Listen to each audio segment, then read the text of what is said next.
All right, folks, time to get into the Nick Fuentes Tucker Carlson interview controversy because we have a few updates. Now, you probably know around a week ago, Nick Fuentes, who is this 27-year-old man-child who probably lives in his mother's basement, from where he live streams every day his pro-Nazi and hatred of blacks, Jews, women, Indians, Latinos, and basically anyone who's not a straight-up white Christian nationalist. And Tucker Carlson gave him this very softball interview, and there's been a lot of backlash, including from conservative commentator Ben Shapiro. So what's new now is that another well-respected conservative commentator, Megyn Kelly, had both Tucker Carlson and Ben Shapiro on her show to talk about what's been going on. So we're going to start with a short clip of Tucker, and then we're going to get to Ben Shapiro, and we're going to talk a little bit about Megyn Kelly. Megyn, I have a few things to say about you as well. So here's Tucker. Nick Fuentes has said a long list of very vile things. Big time, including attacking my dad, which was the most vile of all, in my opinion. Yeah. I mean, I personally have watched videos of him questioning the Holocaust, likening it to baking cookies in the oven, and there's no way you could have gotten to 6 million, seems to be his theory. He seems to think that we've way overstated the number of Jews killed in the Holocaust. He's ripped on poor Usha Vance in the most offensive terms, which I mean, so what do you say to those people who say, why didn't you raise any of that? You know, do your own interview the way that you want to do it. You're not my editor. Buzz off. I mean, I don't know. You want to go yell at Nick Fuentes? I'll give you his cell. Call him and go sit and yell at him and feel virtuous or whatever. That's up to you. I got the same thing with Putin. Why aren't you yelling at him? Okay, why? So I can show that I'm a good person? I care about what my wife thinks, my children think, and God thinks, and that's it. I don't need to prove that I'm a good person to you. You may think I'm a terrible person. Okay, I'm just doing my thing, which is I want to understand what people think. And I'm committed to that. And if you don't like it, don't watch. That's my view. Okay, kind of a childish answer, I would say. I can understand if in order to get an interview with someone like Putin, whom nobody wanted, he wasn't willing to give that interview to anybody in the Western media, right? BBC, CNN, everybody wanted to interview Putin. He didn't agree. Tucker lied about it, saying, I'm the only one who was interested in hearing what Putin has to say. No, you were the only one who got the interview because he knew you would give him a softball interview. So that happened. But it's one thing to do that with Russian President Vladimir Putin to get that interview. But to do it with this Nick Fuentes? You don't need to be all nice to Nick Fuentes to get an interview with him. And of course, this contrasts with the interview that he gave Ted Cruz, who's been a lifelong part of the conservative movement of the Republican Party, a big supporter of Israel, a neocon, kind of, you could say. You can not like his policies, but he went super aggressive on Ted Cruz in that interview. Kept drilling him about the fact that he didn't know the exact number of people that, number of citizens that are in Iran, and that the United States wants to bomb the Iranian nuclear program without knowing how many citizens they have there. You know, trying to say, look, you're an idiot, you have no idea what's going on, and you want to go to these wars with Iran, which is supposedly what Tucker is against. And also in his Fox News days, he can do combative interviews if he wants to.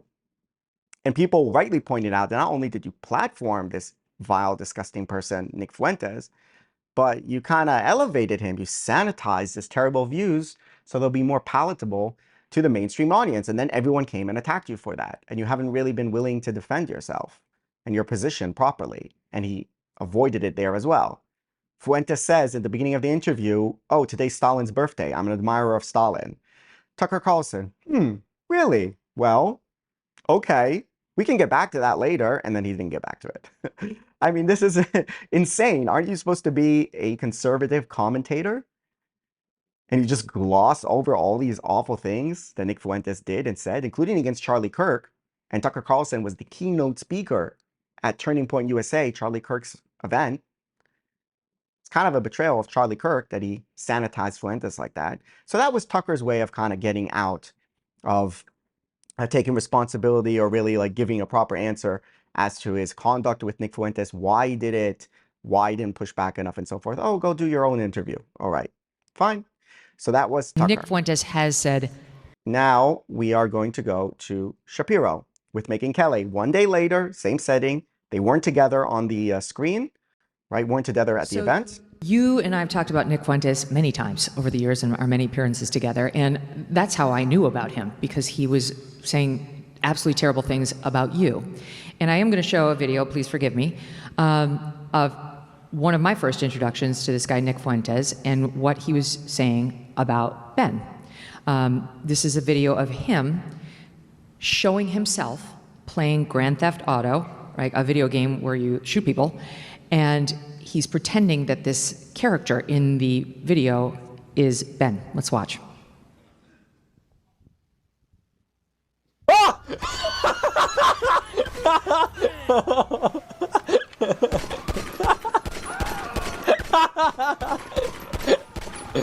Oh, that's funny.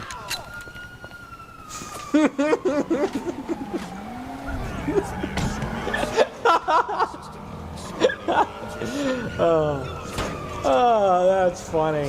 Man, that makes me laugh and laugh. That's a funny one.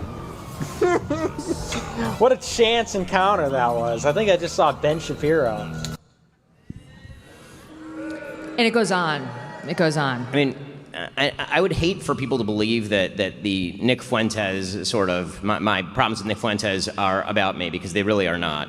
They are about the fact that Nick Fuentes is a truly horrifying person who believes truly horrifying things.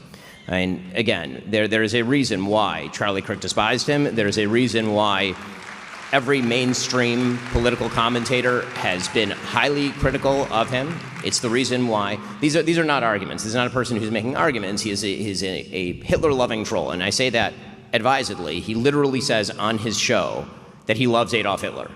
Okay, so the reason this has come up in recent weeks is because Tucker, your guest last night, decided to have him on last week and to completely gloss him, in my opinion. And you can make up your own opinion as to what you think Tucker was doing during that interview, but I know what it looks like when Tucker Carlson decides to be an aggressive interviewer, when he decides to ask difficult questions of people. Tucker is eminently capable of doing that. He did it to Ted Cruz quite thoroughly. But he decided, for any number of reasons, and I try not to attribute motivations to people, that he was going to treat Fuentes with kid gloves, that he was going to not ask him about any of the things that I've just mentioned, literally any of them, and to essentially normalize Fuentes, act as a sort of gateway drug, or as what I've called Tucker, as an ideological launderer of bad ideas over the last couple of years. And this is not coming from a place of animus for Tucker on a personal level. I've known Tucker for a very long time. Tucker and I, whenever we're in personal situations, we get along great. I think I saw that Tucker talked about how we were at Charlie's memorial in the vice president's box together, and he's correct. I mean, we saw each other, we said hello, we talked, it was very friendly, and all of that. And it's also true that a couple of days after Charlie's murder, he reached out and he called me and he said, listen, I know that we're at odds, and we've been at odds for a number of reasons, mainly political. I mean, again, on a personal level, I'd go fishing with Tucker anytime. The real question is, for me, I got into this business because I care about the ideas and I care about the ideals. And so when you're determining what is conservatism, what should the future of America look like, and where do you draw the lines, those are the questions that I need to answer in my job. For me, my business is really not about friendship. I have lots of friends, people who I love, with whom I disagree on politics and don't believe they should be leaders in the conservative movement, for example. And that, to me, is the real question. In any case, Tucker reached out. He said, we've had a bunch of disagreements, and what if we could put those aside and align toward the DSA in particular, is what he mentioned. And I said, Tucker, you're totally right. Let's do that. That would be great. In fact, the TSA? The DSA, the Democratic Socialists of Why America. The TSA? How did that bring you together? The Democratic Socialists of America. And the reason I know. Yes, and the reason that I'm taking out my TSA only phone divides people. is because, yes, the reason I'm taking out my phone is because I don't just, I like to evidence what I'm saying with, actual evidence. So I texted him, and the text exchange was very nice. I mean, here's what the actual text exchange went like after the call. So I texted him, and I said, thanks so much for calling. It means the world. It truly does. Should we do a show together talking about the DSA threat, Democratic Socialists of America threat, and orienting in the same direction? Happy to do whatever it takes to bring everyone back together for the fight that matters. And Tucker then wrote back, thanks, man, I appreciate it. I'm going to spend the next week or two thinking about how to be most effective. The country is clearly on the brink. I reached out repeatedly after that. Nothing happened. And again, I thought it was a good idea at the time. I think I felt differently after I saw what he did with Nick Fuentes, and after he proceeded, in my opinion, to spend the subsequent weeks doing literally nothing to fight the left. I say this with sadness because Tucker used to be, I think, a deeply important part of the conservative push to win. The number of times that Tucker Carlson has mentioned Zohran Mamdani since October 5th on his show is once. And it was in the context of Marjorie Taylor Greene and Tucker Carlson talking about the appeal of Zohran Mamdani. Just by way of contrast, not because I'm a perfect representative here, but because you talked about Zohran Mamdani a lot. A lot of us have. Since October 5th, I did 17 separate shows on Zohran Mamdani, including 4 in the last week before the election. Okay, because when you're orienting against the left, you really should orient against the left. Okay, so a lot in there. Remember, Tucker is supposed to be America first. His crowd is America first. Ben Shapiro is Israel first, not America first, because he wants the United States to support Israel. But Tucker hasn't been talking at all about America or Zohran Mamdani and the threat that he poses. He's only been talking incessantly about foreign policy and about Israel and about the Jews, which is strange. I think, just to be clear, so the breakdown from the detente after Charlie was him interviewing Fuentes? Was that the next thing that happened that led to the blow up? I mean, yes. I mean, okay. I had not spoken a word. There so it were wasn't things that he attacked you, or you had something? No, I don't care about people attacking me. And I don't think Tucker cares about people attacking him. I mean, again, we're professionals. We're in a business where people comment on what we say publicly. Again, this is why I think you and I differ on our angle with regard to, for example, Candace Owens. I think that what Candace Owens is doing right now is evil. It is evil what she is doing right now. Okay, and I say that again. But what?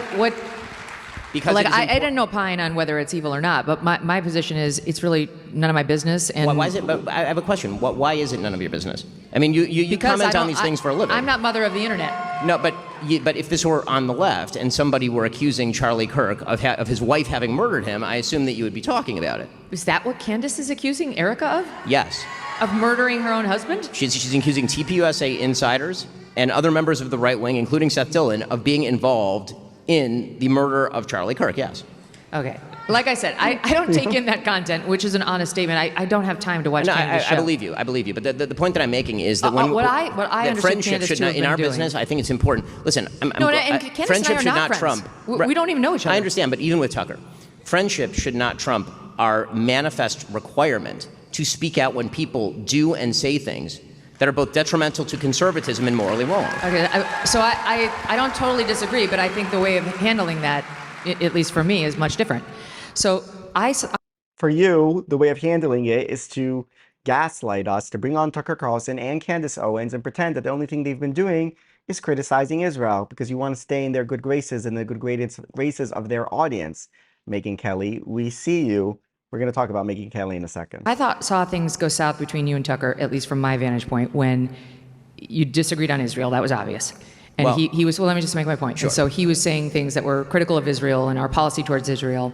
And then you did one show where you did what I thought you should have done if you disagreed with him, which clearly you did, which is say what you believe and what you think is factual and educate your audience on what you think are the real facts and give them the evidence for it. But you named him. And it felt like an attack. And that, to me, was the beginning of the end, where he was like, now it's on. Because he felt personally attacked by you, as opposed to just challenging his idea. I think you named him and you kind of diminished him. And, he's an 800-pound gorilla, and if you mess with a gorilla, he's going to fight. And to me, that's where it started to go south. And because I remember that day being like, oh, shit. Well, I don't want to see this. But here's the thing. I would urge everybody to go back and listen to the show that you're referring to, where I criticized Tucker's ideas, not Tucker as a person. Tucker then responded by claiming that I do not love America. That is a direct quote. That I do not love America because I was spending too much time covering the October 7th attacks, and then proceeded in January to then say that I wanted his children to die in a foreign war. Okay, so those are different. That's a rhetorical No, it is point. not. I'm sorry, it's not. An attack on motivation is a very different thing from an attack on an idea. His point was that you were sounding like a neocon, and he's upset with anybody who wants us to get too involved in Israel's conflict because he feels it endangers American children. The idea that, number one, the idea that I want the United States to be directly involved in Israel's conflict I is not get it. true. No, I know that, Ben. I've been urging Israel to get off of American aid for literally as long as I have been active in politics. But I'm making That clear is what not, his point was. But Like, my point is that that's not his point. And again, none of this. So we blew disagree. We disagree on the interpretation of what Tucker has been doing for Correct. the past 2 years, and Yes. it's very difficult for me to believe that Tucker is merely anti-Israel when, for example, today in his newsletter, I mean, I can directly quote it if you'd like. In his newsletter today, he claimed that Zoran Mamdani is not anti-Semitic. This was his newsletter today, this morning. I mean, I'm happy to read the text. It's a little extraordinary because again, it is kind of shocking stuff. So here's what Tucker Carlson wrote in his newsletter today, or what his newsletter says under his name. He said, "Is the incoming mayor a fan of Israel? Does he want America to fight its wars? Not particularly. But a Jew hater? That's a different conversation. We've never seen anything to suggest he falls into that ugly camp. If we're talking about fighting the left, defending Zoran Mamdani, who literally said that he has no opinion whether Hamas should disarm, who posed alongside the 1993 World Trade Center unindicted co-conspirator, who would not disown globalize the Intifada, who suggested that whenever there is a New York Police Department boot on somebody's neck, it's an IDF lacing the strings, to suggest that that's not anti-Semitic in any way? No way. Okay, but listen. Or I'm going to give you a defense of Tucker here, and I don't need to defend Tucker because I'm not Tucker. Tucker can But perfectly I'll well just defend say, I himself. think in general, because I know him and I listen to him and I understand generally where he's coming from, he would say his problems are with Israel, and he would say that shot that Mamdani laid against the IDF is a shot against the IDF. And Israel and how he thinks they're pro-war, not against Jews. Okay. And I think all I can say is when Tucker Carlson finds himself in complete alignment with Zoran Mamdani, it is very difficult for me to believe that he does not agree with Zoran Mamdani. Is in a place right now of the same place that Charlie was getting to toward the end of his life, the same place that some people had tried to drive me, which is you're under withering, nonstop accusations of being something you know you're not. Well, but from some people who you love and who you've been protecting, at least in my case and Charlie's case, for 2 years, who you've been completely defensive of. Megyn, and Charlie and I both felt, and because we talked about this on my show, like, what's happening here? Why are they dropping charges of anti-Semitism against us when we love Jews and we're both open Semites? We're Zionists.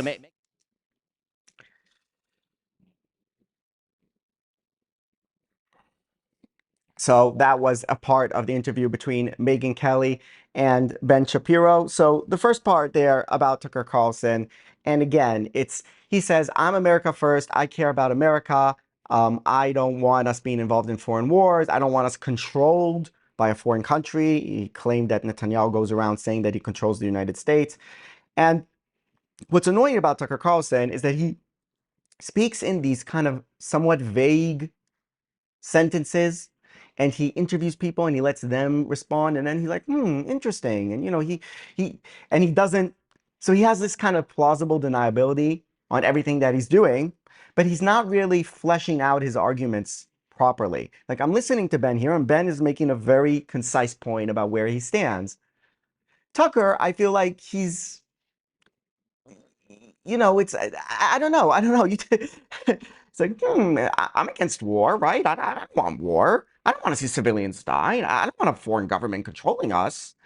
Okay, so a foreign government's controlling you. So how does that work exactly? Like, be more specific. What? So Netanyahu tells Trump to do something and he does it? Is it AIPAC? Is it the Jews in the U.S. who support Israel, the Christian Zionists whom you hate? Is it Ben Shapiro? Is Trump a traitor, maybe, because he's doing what Israel tells him? What is the extent of this? Did they get the United States into the Iraq War, for example, as Dave Smith argues? Do you think that's the case? There's a lot of they and the elitists and them and vagaries, and then no engaging in the debates. He doesn't go to the actual debate with the person who really disagrees with him and then has, willing to robustly defend his position. So he's kind of a coward.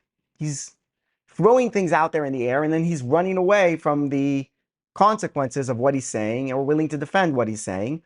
And Ben Shapiro and others are perfectly able to interpret what Tucker is doing here, which is going on this obsession about Israel, obsession about the Jews, obsession about these shadowy forces controlling America, obsession about how all the foreign forces that threaten America, like the jihadists, like Russia, Venezuela, who we called conservatives, and all this stuff are basically benign, and the problem is from the United States. We all see what he's doing with that. Like, we see that's what he's pushing. But then he pretends that it's, he's just against the support for Israel or the aid money going to Israel or something like that. With a lot of straw mans, that anyone who supports Israel is going to put Israel first before America, or they want his kids to fight in foreign wars. He kind of basically called Shapiro a traitor in no uncertain terms. And then to say that he's the one who's attacked? And that was Megyn Kelly. And now we're going to get on to Megyn Kelly. Megyn Kelly, I used to watch her a bit. After this whole fiasco that happened with her, I said, I'm not watching her anymore. I decided she's not trustworthy. She lost my respect because a bunch of people kept coming and saying, why aren't you saying anything about Tucker or about Candace? What is your position on this? And she keeps dodging it and saying, well, they're my friends. And Candace, she just had a child and she's a mother and all this. And Ben there just completely destroyed that argument. He said, what are you talking about? You are in the public sphere.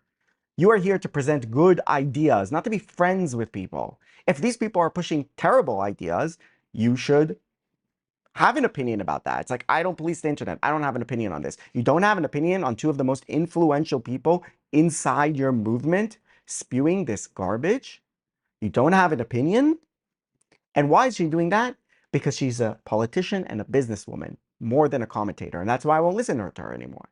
And that's the problem of the new media, because now that each person has an independent platform, he's not working for someone else, and the monetization is coming directly based on the number of views you have and who your audience is, people want to maintain their audiences, so they act like politicians, like Tucker does also, saying these kind of vague things that you can catch the audience from all the different directions. That's what Megyn Kelly was doing here with Tucker and Candace. You can see she's uncomfortable in kind of defending them, because when Ben gives her the facts of what they've been doing, it's indefensible. But she doesn't want to lose that audience. She doesn't want to lose what she does here, her event where she can bring on both Ben and both Tucker. It's a business decision that she made, and it was cowardly. A decision of, I want to stay in the good graces of these people. I want their audiences. I don't want to pick fights with them. I don't want to be branded as Israel first versus America first. I don't want to be branded as a neocon mega Zionist. So this is a branding career decision. I'm not going to speak out against these people in any way. I'm going to avoid it. And it's the way she did it. Because if she had just said, look, I don't want to talk about Israel, and I don't want to talk about other people, and that's it, leave me alone. But she brought Tucker and Candace onto her show back then and said, oh, we're just criticizing Israel. Why is everyone calling us anti-Semitic? And she says, oh, I'm under such terrible attack. Everybody's calling me an anti-Semite. And like, I look through the comments on the video, and 90% of the people are saying, Megyn, we like you, we respect you, we're not calling you an anti-Semite, but we disagree with these people. They're saying terrible things, and you seem to be covering for them. Not a single influential podcaster or media personality called Megyn Kelly an anti-Semite. Like, nobody. Not Ben Shapiro, not Dave Rubin, not, I don't know, Gad Saad. Like, none of these people did it. There was some statement from some organization that said it. What are you being so sensitive? What are you, the left now? And the right is becoming like the left. They're becoming these whiny babies who, oh, my ideas are being criticized and I'm being canceled and all that, and not willing to debate their ideas in the public sphere, like defend what you believe in. And that's how the left in the United States got to where they got, where they were taken over by the crazy woke, and the kind of the sensible center got shoved aside. This could happen in the right wing as well, this split that's happening in the Republican Party. But from what I saw of the audience there, at least, and remember, this is Megyn Kelly's audience, they seem to be on the side of Shapiro more than on the side of Tucker.